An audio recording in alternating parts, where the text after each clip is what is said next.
जय श्री राम दोस्तों। राम राम दोस्तों। दोस्तों स्वागत है आपका मेरे चैनल सनातनी हिंदू में। दोस्तों आज हम आपको बताएंगे कि कुंडली कैसे पढ़ी जाती है।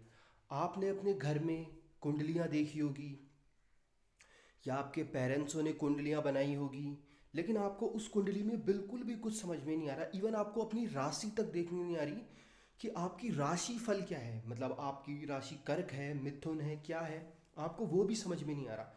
तो दोस्तों आज हम पहला पड़ाव, मतलब आज हम जानेंगे कि राशि में, कुंडली में अपनी राशि को कैसे देखें कि कौन सी आपकी राशि है। आज पहला पड़ाव है।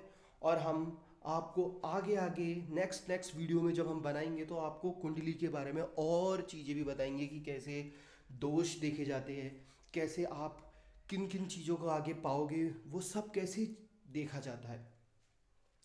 तो आज मेरे साथ बने रहिए, स्टे ट्यून, और मैं आपको बताता हूँ कि कुंडली को कैसे देख सकते हैं। दोस्तों आप ये जो मेरे सामने चित्र देख रहे हैं ना, इसको बोलते हैं खाना, या भाव बोल देंगे या घर बोल देंगे। भाव, खाना, भाव या घर।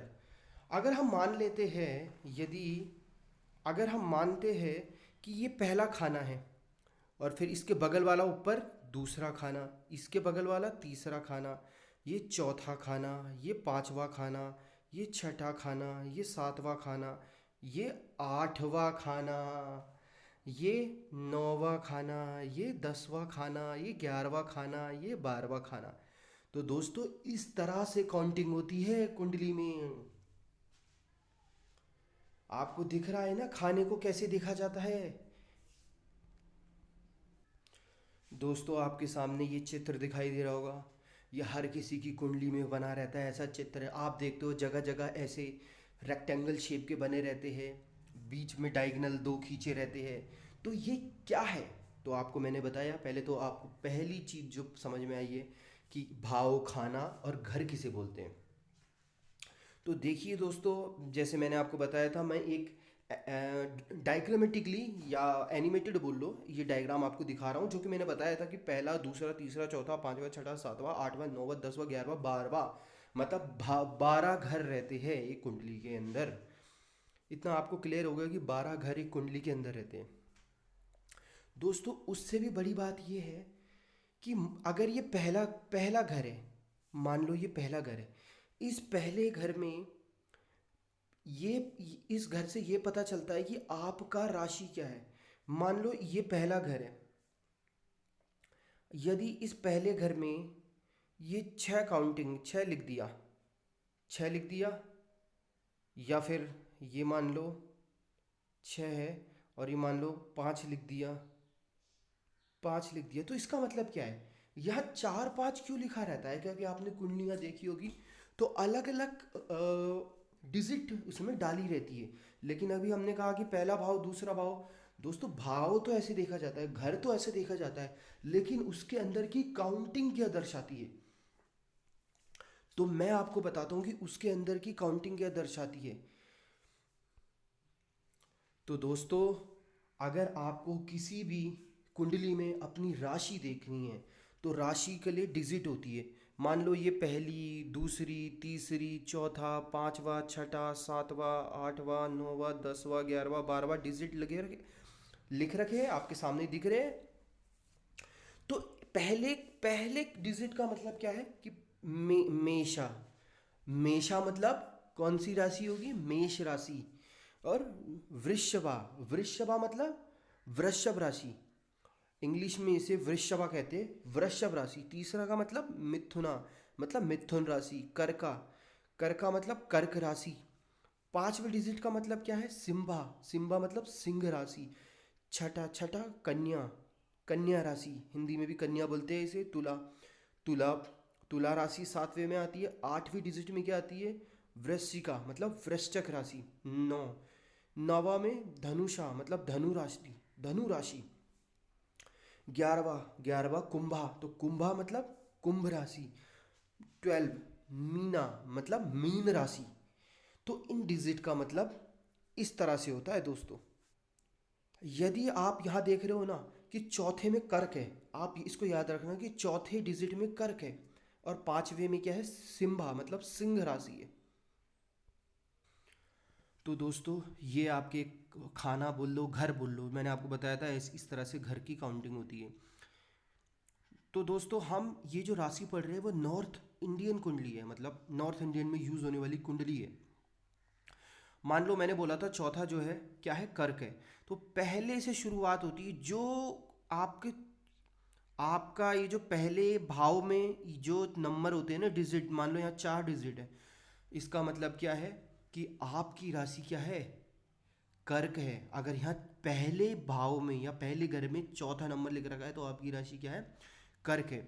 उसके बगल में दूसरी राशि डली रहती है, चौथे से दूसरे में क्या डली रहती है, छठी। अगर तीसरा यहाँ पे भाव है तो उसमें क्या है, सातवीं राशि। चौथे चौथे भाव में क्या है, आठवीं डिजिट डलेगी। आठवीं डिजिट का मतलब मैंने आपको बताया था स्कॉर्पियो मतलब वृश्चिक राशि। पांचवें घर में कौन सी डलेगी, नौवा नंबर डलेगा। नौवा नंबर मतलब धनु राशि। छठी उसमें कौन सी डलेगी, छठे उसमें डलेगी 10वीं राशि। 10वीं राशि कौन सी थी, मकर। सातवें उसमें कौन सी डलेगी, सातवें घर में 11वीं राशि। 11वीं राशि का मतलब क्या है, कुंभ राशि। आठवें घर में कौन सी राशि डलेगी, 12वीं राशि। अब मैंने आपको बताया है कि 12 राशि होती है, कुल राशि दोस्तों जो कुल डिजिट होती है वो 12 राशि होती है। तो अब इसके आगे घर में क्या डलेगा, इसके आगे घर में दोस्तों दोबारा से शुरू होगा। कहाँ से शुरू होगा, दोबारा से, मतलब 9वें घर में पहली, दूसरी, तीसरी और ये चौथा, चौथा नंबर यहाँ पे इस तरह प्रकार से डलेगा। दोस्तों हम ये क्यों बोल रहे हैं जो पहले घर में डिजिट आएगी वही आपका राशिफल होगा, क्योंकि दोस्तों जब आप पैदा होते हैं तब जो राशि उदित हो रही होगी या जो राशि उदित होती है वो पहले घर में आएगी। ये आप इसका संबंध आपके पैदा होने से, कि जिस दिन, जिस टाइम, जिस वार आप पैदा हो रहे हैं तो राशि उदित हो रही हो, उस समय कोई ना कोई राशि उदित होती है दोस्तों, तो वो पहले घर में आती है।